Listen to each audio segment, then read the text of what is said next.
Hi, I'm Deb. Welcome to my garden diaries. So this week I started looking at a big pile of logs having a tidy up, and I ended up being able to make some raised beds out of them. If you want amateur instructions on how to make raised beds out of logs, this is the video for you. I then started sowing my seeds. I'm still waiting for my little greenhouse to arrive, so then I have to go in the conservatory for an hour till that turns up. Please like and subscribe. My garden diaries videos go on every Friday and you'll be able to see how I get on. But first, the raised beds. So my next job is I'm going to have a look at this big log pile.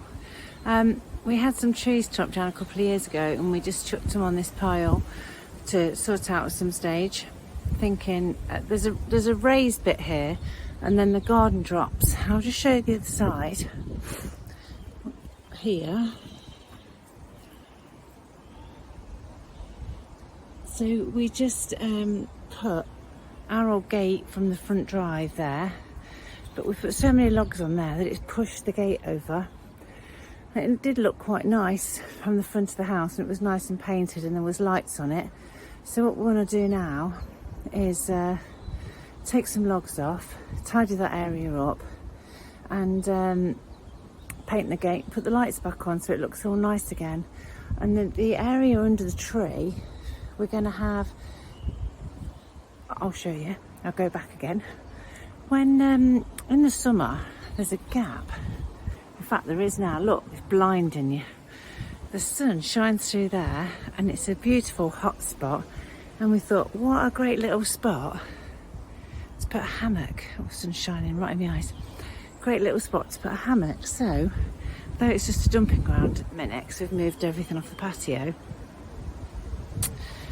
want to sort all the logs out so we can sort the gate out, so we can make that look nice, so that we can sort this area out, so in the summer that can be a nice hammock area. So, you know, one thing after another has got to be done. So right now what I'm going to do, going back again, is I am going to look through this pile of logs and see what I can do with them.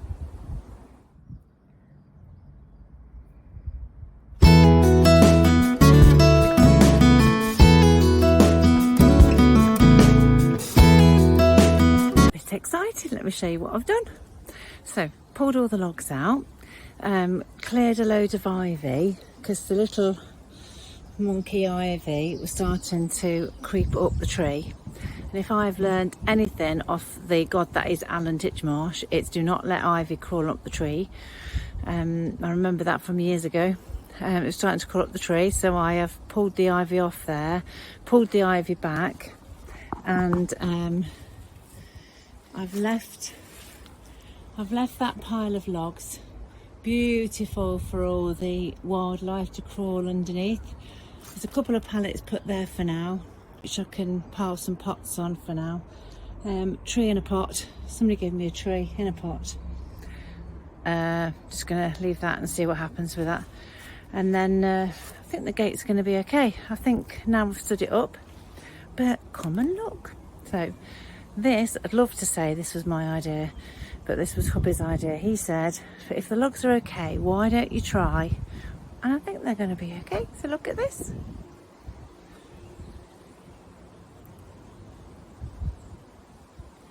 How about that for raised beds? I have no idea how I am going to attach them together, and I need to make them all the right size, but it's not bad, is it? It's not bad.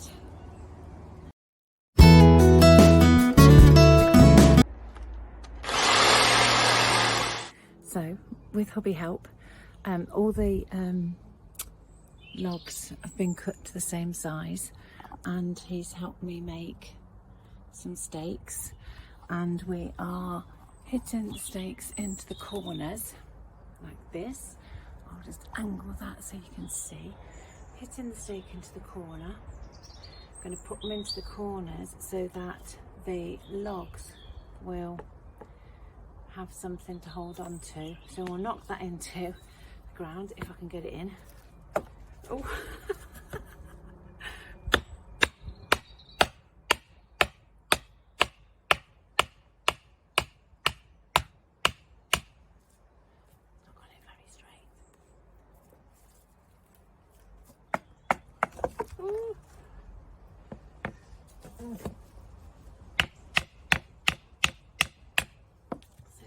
screw that through there to hold the logs into place, so that when we cover it, fill it with the compost, it doesn't all tipple over.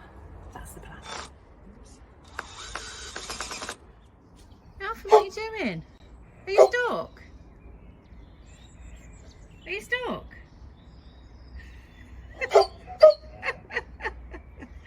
Why did you go around the back there?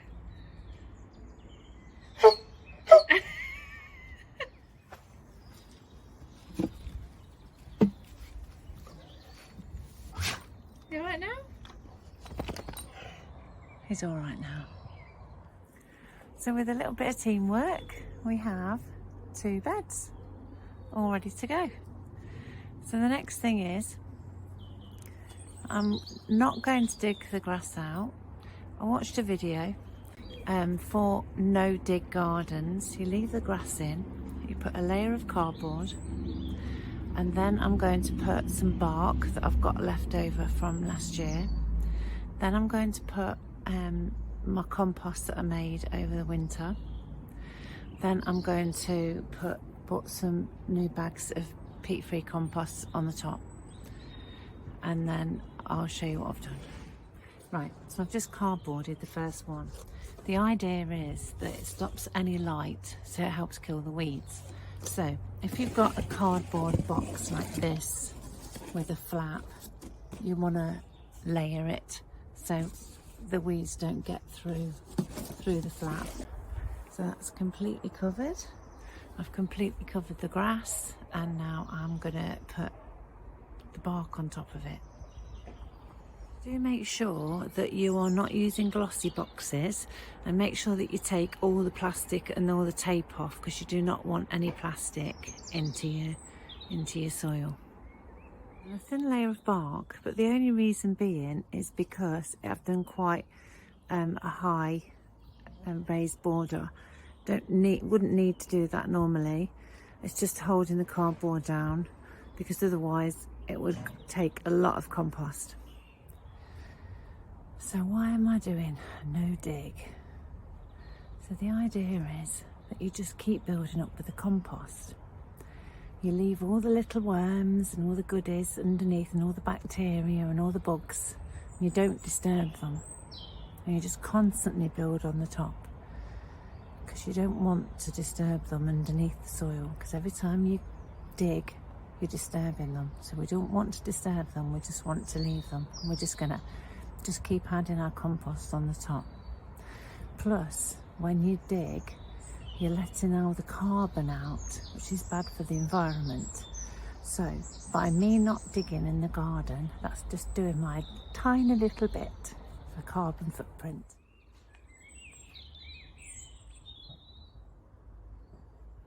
So I work in a charity shop and I love it. The only problem is, every day I keep bringing stuff home. So today I brought home these flowers to decorate my shed. I also brought home a wasp catcher. This was just today. And I brought home a bird cage. My shed is full of stuff I've got to put out in the summer. I don't know where it's all going to go, but I just keep buying it. I love it. I've been a bit behind and only just caught up with Gardener's World. But I bought me 3 packets of seeds mounted on, and I'll be growing alongside you. I've ordered my little greenhouse, but it's not arrived yet. So once I've sown these, I'll have to put them in the conservatory for a bit until it arrives. But hopefully it'll be here by the end of the week. Oh, got crawly on me. Oh my God, I had a massive spider on me. Look at the size of that. It's a beast.